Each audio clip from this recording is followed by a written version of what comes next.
அன்பு நண்பர்களே, அனைவருக்கும் அன்னை சமையல் உமாவின் அன்பான வணக்கங்கள். இன்னைக்கு அன்னை சமையல்ல பார்க்க போறது சூப்பரான பிரேக்ஃபாஸ்ட் ரெசிபி கோதுமை ரவா பொங்கல். இது ரொம்ப சத்தானதுங்க. வாங்க கோதுமை ரவா பொங்கல் எப்படி செய்யறதுன்னு பார்க்கலாம். 1/4 கப் பாசிப்பருப்பு சேர்த்துக்கலாம். பாசிப்பருப்பு நல்ல வாசனை வர வரைக்கும் வறுத்துக்கலாங்க.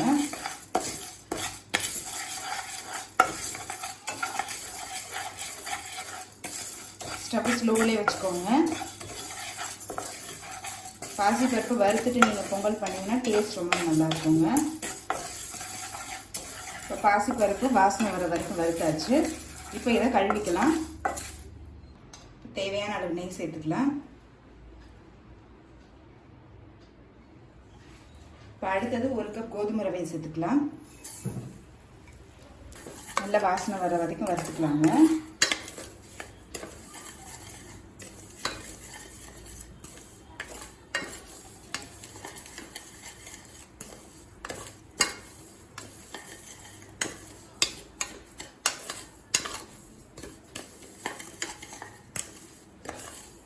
இது எல்லாத்தையும் நல்ல வாசனை வர வரைக்கும் வறுத்தாச்சுங்க. அடுத்தது 4 கப் தண்ணி சேர்த்துக்கலாம். நம்ம வறுத்து வச்சிருக்க பாசிப்பருப்பு இது கூடவே சேர்த்துக்கலாம். கொஞ்சமா பெருங்காயம், தேவையான அளவு உப்பு, 1/2 டீஸ்பூன் சீரகம், எல்லாத்தையும் நல்லா மிக்ஸ் பண்ணிக்கலாங்க. 1 கப் கோதுமை ரவைக்கு 4 கப் அளவு தண்ணி சேர்த்தா கரெக்டாக இருக்குங்க. கொஞ்சமாக நெய் சேர்த்துக்கலாம்.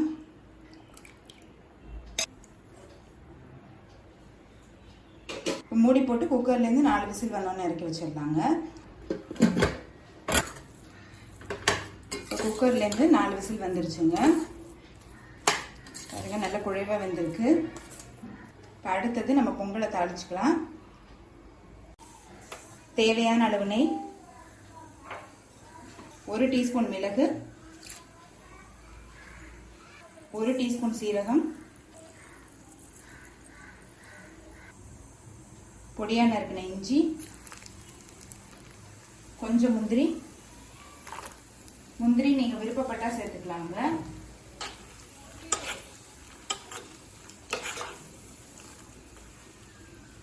கொஞ்சம் பெருங்காயம்,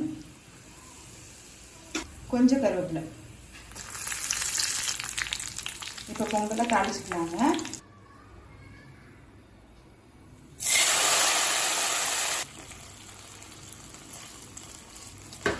நல்லா மிக்ஸ் பண்ணிக்கலாங்க.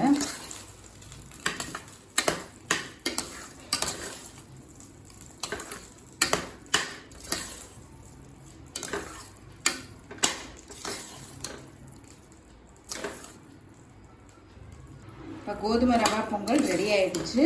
சர்வ் பண்ணிடலாம்.